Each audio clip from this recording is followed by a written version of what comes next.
Ambassador Kelin, we'll talk about the international situation in a minute, but I first wanted to ask you about COVID because the death figures in Russia today are higher than at any time for a single day since February. Do you regret putting vaccine diplomacy, exporting your own vaccine to countries that had better vaccination rates than yourself ahead of inoculating Russians? There are certain misunderstandings in what you are saying about vaccination. We have sufficient number of vaccines inside Russia, first of all. Second, we are exporting technology and not the sometimes, yes, we are doing promotional parties to the other countries, of course, especially those like Latin America and the others, but mainly we are helping these countries to build up their own production capacities. But should you not help your own citizens first? Because only 12% of the Russian population, I think, have been vaccinated so far, compared with fully vaccinated, compared with over half the UK population, for example. UK is doing better in that sense because the campaign that has been done in UK was very good. My assessment is I would say that we have made mistakes, but probably the government in Moscow has done too much emphasis on the voluntary side of a vaccination. And at the moment, when really some uprise in the infections is taking place in Moscow and Moscow area, many more people has gone to the stations where they can get jobs. Well, let's talk about the international situation because the Geneva summit has just taken place. Joe Biden met Vladimir Putin. Biden afterwards described Putin as a worthy adversary. Do you think there's a grudging respect there? A worthy adversary. I haven't heard this definition during the press conference. Both Biden and Putin has assessed this meeting as constructive. Constructive in the sense that it has taken place during a very difficult time. We are seeing that tension is rising, not only in words of the politicians, but also in deeds. We have serious concentration of forces along our borders in the West, maneuvers taken places which are called Defender Europe. In the North and in Baltics, we have also NATO ships, and in Black Sea, a very big exercises called Sea Breeze. That is one thing. Of course, we have moved some troops on our territory, nothing else. So, and amid this tension, of course, having a meeting of two leaders was extremely important because they do agreed on very serious things. First of all, it is the statement, long-awaited statement that nuclear war, in nuclear war, you will never have a winner, and it must never be fought. It's an important one. And they created a group of strategic stability, which I hope will meet next month. So relations are warmer between Russia and America? I wouldn't go so far because to make something different, you need probably not one summit, but several ones. But at least a point in intensification of the tension has been made. So what are Russia's relations with the UK then? Because it's now 3 years since both countries expelled each other's diplomats. Have any of those diplomats returned? How would you characterize the relations now?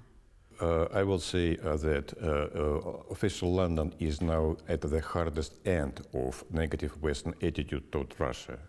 And London is trying to see Russian hand behind everything bad what is happening in the world, which is nonsense, of course, which is ridiculous.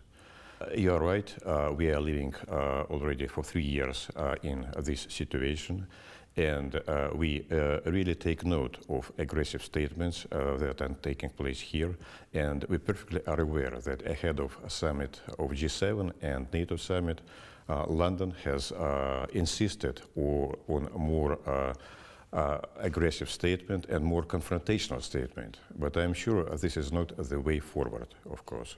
Well, so none of those ambassadors, none of those diplomats have returned? We survived the period when we have expelled, each side have expelled 23 diplomats.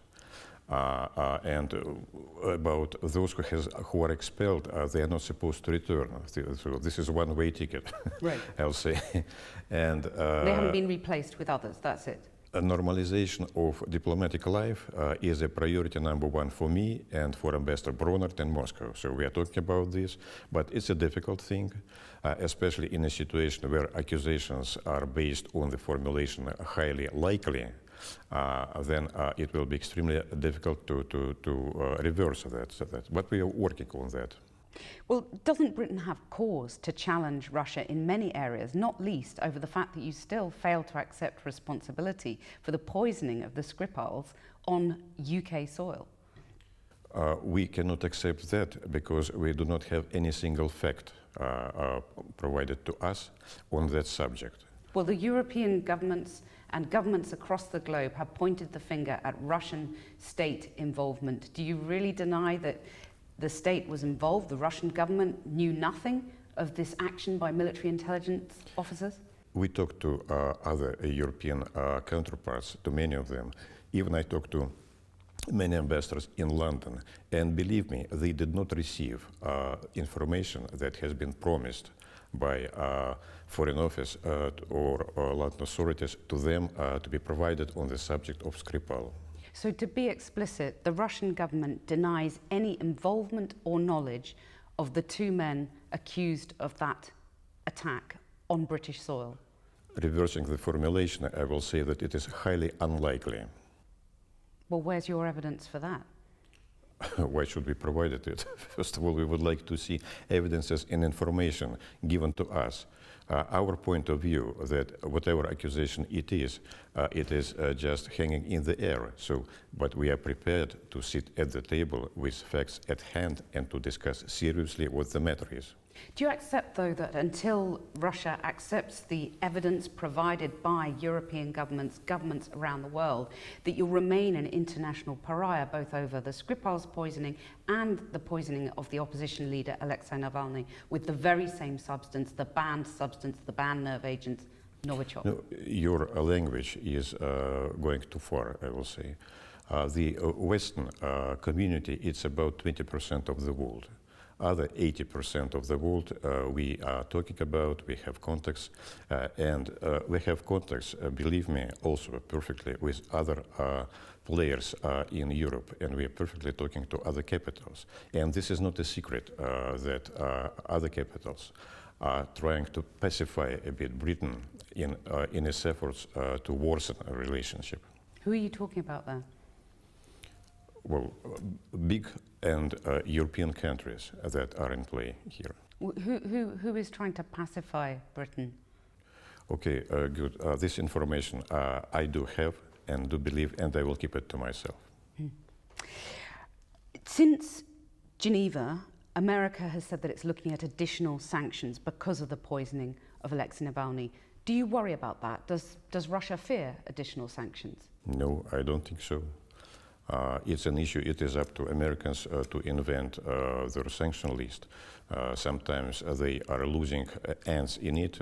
I know that sanctioning of Iran is now, it's a book of 260 pages. So if they believe that it might some influence on it, they are mistaken. Because so far, and it will continue, sanctions will not change our policy. Why is that? Why do sanctions hold no fear for Russia? Because sanctions, it is a form of interference in our internal affairs. And you ignore it? I think, yes, we will. Do you not worry, in the case of Alexei Navalny, that tens of thousands of Russians took to the streets in his support? Does that not keep you awake at night, that he has a measure of support in Russia? His segment of support is limited, very limited, I will say. We do have a serious opposition. We have three big parties in the parliament that are sitting, and this is organized so-called opposition. These are communists, these are followers of Zhirinovsky, and these are those who are standing in a party which is called the Patriots of Russia. That's all right. We have and other opposition which did not got a seat into the parliament because they did not raise sufficient votes. But this is also a side of Navalny. Navalny, this is not a political party. He has no ideology. He has no political program, no economical program, no social program, nothing else. He is just a man which is trying to bring some evidences in brackets and to accuse the members of the government, accuse high officials in order to make scandal. Scandal is everything for him. But in fact, what is he doing? He is destabilizing society. He is, of course, undermining constitutional order, and his organization is. And, of course, state has to respond to it. But he's mounting a political opposition. That's not fueling instability. That's a legitimate opposition, isn't it? We have talked about opposition, and I tried to give you an impression of what real opposition is. If his committee is trying to assemble some people at the street when it is totally forbidden to get assembled in the street, like here, like in London, like in other capitals. Well, no, it's not forbidden to assemble on the street. During protest COVID, is legitimate.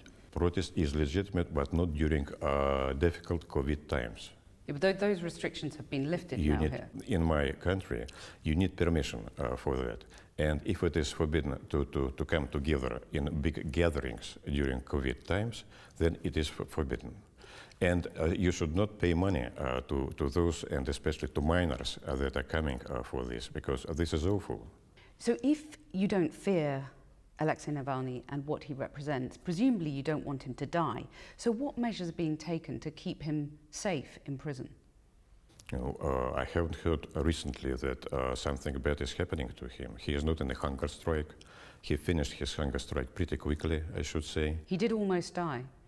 He did almost die. No, under the supervision of doctors. It's hard to tell. But are we talking about international politics or Navalny? What has happened to Navalny is a measure of how Russia is viewed in the world, and the sanctions that the US is threatening specifically relates to his poisoning. I cannot support a point of view of a concentration on this guy, because in the world there are very many events. We, of course, can do something similar. We can concentrate on a couple of people that are in prison right now, those who tried to invade US Congress, and say that depending on the fate of these people, Russian-American relations will depend on what they are and how are they. But it is unfair. Biden himself said that parallel is ridiculous, because those are people who are being pursued by the FBI, they're being tried in a court of law, they're not being poisoned as Navalny was. What's the difference? Well, I've just explained the difference. Navalny is not being arrested and tried, he was poisoned. They have been pursued by FBI, they have been put to prison, investigation, and they will go to their sentences because they tried to express their political position. But they haven't been poisoned by the state. State has not poisoned Navalny. So again, you deny that the state has poisoned him, but did the state have any knowledge of what was happening or sympathize with what was happening to him? Investigation still continues. We need samples, of course, from those laboratories in Germany, France, and Sweden. And we need also cooperation from the Organization on Prohibition of Chemical Weapons, just to make it comparable. What are the instances we do have and they do have? Because without this comparison, we cannot make our conclusions. But we are denied on that. We asked several times Berlin and Germany that we need this. And Berlin told us that they cannot provide it to us because otherwise we will learn something about that. Well, the other big area of tension with America is cyber attacks that Russia is accused of carrying out.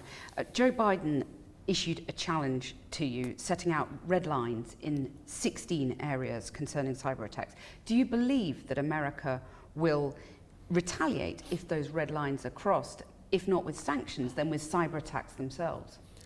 The conversation was different, in fact. The conversation was about situation in cyber field, and President Putin has depicted that what we know from the American sources, that the bulk of cyber attack coming from the territory of the United States, Canada, and the United Kingdom.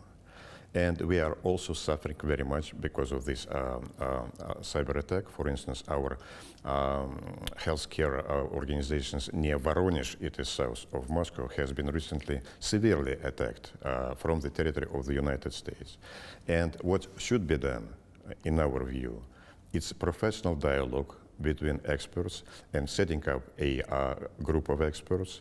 And as far as I understand, American side has agreed to set up a group of experts to exchange seriously information about that and to find out sources of this attack. That's the only way we can deal with that seriously. Well, my question was whether you believed that America would retaliate either by sanctions or with its own cyber attacks, or both. You can read different versions in the newspapers. I have read Financial Times today answering themselves. But this is a direct quote from Joe Biden. He said, if in fact Russia violate these basic norms, we will respond with cyber. And he says he knows, Vladimir Putin knows, and he warned of devastating consequences. Those are direct quotes from the President of the United States. I just wonder whether you believe that will happen. I do not know.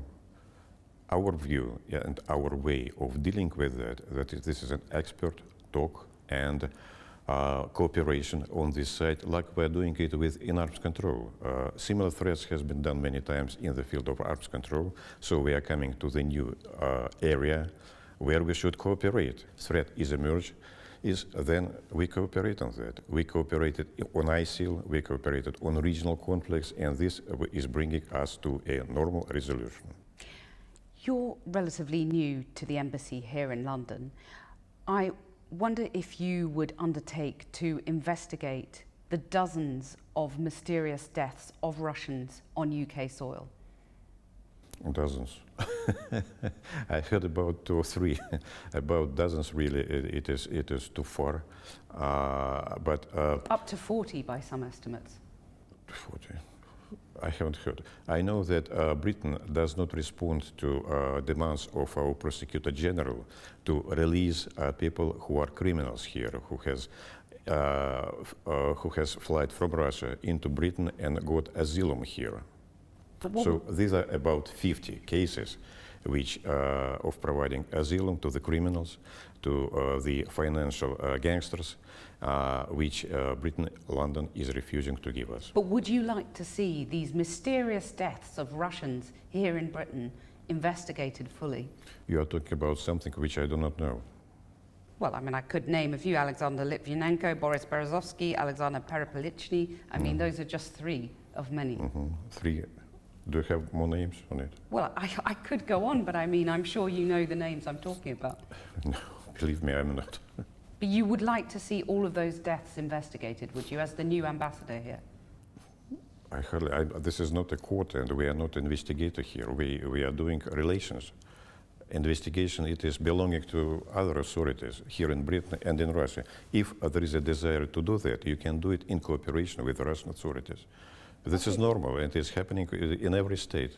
But as ambassador, you are nevertheless responsible for the safety of your own citizens in this country. What will you do to ensure that Russians can live safely here in London? And they do. We count about 300,000 of Russians with Russian citizenship that are living here in Britain in different, let it be London, let it be Manchester. I have visited many of them, believe me. I was in Scotland recently already twice and met people. People live normally, but I am not speaking about the criminals that are living here safely and under asylum protection from the British government. It is different. Are the Belarusian journalists, Roman Protasevich and his partner, Sofia Sapiega, are they criminals too? I do not want to comment this issue. If you would like to know about that, please go to Ambassador of Belarus. He's not far from here, and ask him. But you know, very recently, the Russian and Belarusian security agencies pledged to work together. So you're very close to Belarus, aren't you? We are very close to Belarus, because Belarus, for us, it is something like, well, let's say, Wales for England. All right, so it's that close. I mean, that's in the UK, the same country. And so what? Well, so what is that the NATO Secretary General says that it's likely that Russia was involved in the hijacking of the Ryanair jet by Belarus? Once again, so I will just repeat that it is highly unlikely. So why is the NATO Secretary General saying that then? It's up to him. I'm not in his position, whatever he is saying. I heard that also Minister Raab has said the same. But first, it has appeared in some line in your newspapers. And it is interesting story, because one journalist is publishing that it is likely, then Minister Raab is repeating, then Secretary General is already repeating. So this is the evidence. You've just said to me, though, that Russia is as close to Belarus as England is to Wales. England and Wales are part of the same country. So it's inconceivable, isn't it, that Russia was not aware of this hijacking, what's been called a state hijacking? How can you imagine that? Because it took a minute, just some minutes. How can you imagine that during these minutes someone is taking a decision beyond Belarus? So no, but I will suggest once again, please go to Ambassador of Belarus. He will respond to your questions. Isn't President Lukashenko your pocket dictator? This is an unfair question. Why? You've just told me how close the two countries are. He is a person that has been elected by Belarusian people, and believe me, he is very popular in Belarus, whatever you will be estimating, because the people don't in have your a chance words, to protest. That's why he's so in your popular. words, and in what has been published here in the newspapers, I see only one thing, that there is no sufficient knowledge at all, either about Russia or about Belarus. There are only assumptions that this or that, and this is an absence of a dialogue. This is an absence of a real information. Your sometime ally, Donald Trump, has left the political stage, for now at least, and the G7 was able to present a fairly united front without him. Do you miss Donald Trump? Donald Trump has never been our ally. It's a wrong assumption at all. Donald Trump has imposed on us how many? More than 20 rounds of sanctions, much more than his predecessors has done, and his policy towards Russia was the worst. The worst thing was that he do not know neither not much about Russia, not much about European security, not much about disarmament and arms control, and all these things were lost during his presidency. Well, it's funny because in Helsinki, standing next to Donald Trump, Vladimir Putin admitted that he helped to elect him, and that he wanted him elected. Was he a big disappointment then? Never heard about that. Yeah, he said it in terms. In Helsinki 2018, he was asked, did you want Trump to win? And he said yes, and this was why. I have never heard about that. No, so was he a disappointment to Russia? Once again, I'm saying that I have never heard that Putin has said this phrase, whether it was incorrect citation or... No, I was there when he said it. You have there? No, I don't think so. We do not intervene in anyone's elections. So if Donald Trump stands again in 2024, would Russia help him get elected as Russia did last time? We never intervene in anyone's elections, believe me. So he's on his own in Very 2024? Very differently from the others who are trying to intervene now in our election system. Ambassador, while we've been speaking, news has broken that Russia says that warning shots have been fired and bombs dropped in the path of a Royal Navy destroyer in the Black Sea. What information have you got about this incident? Not much. What I know is that today at midday, the British ship that is participating perhaps at the NATO exercises, Sea Breeze, decided to enter territorial waters of the Russian Federation. And he has done it.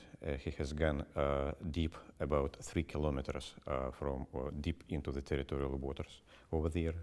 He did not respond to several warnings. At least warnings were issued every 10 minutes while he was going into water, deep into the waters.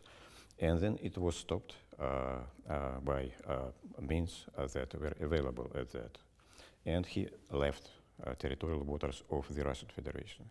I think it is a clear violation of the agreement that has been reached much earlier in 1986 on prevention of incidents at sea. This agreement says that while coming closer to each other, ships should warn and should respond to any demands of their intention.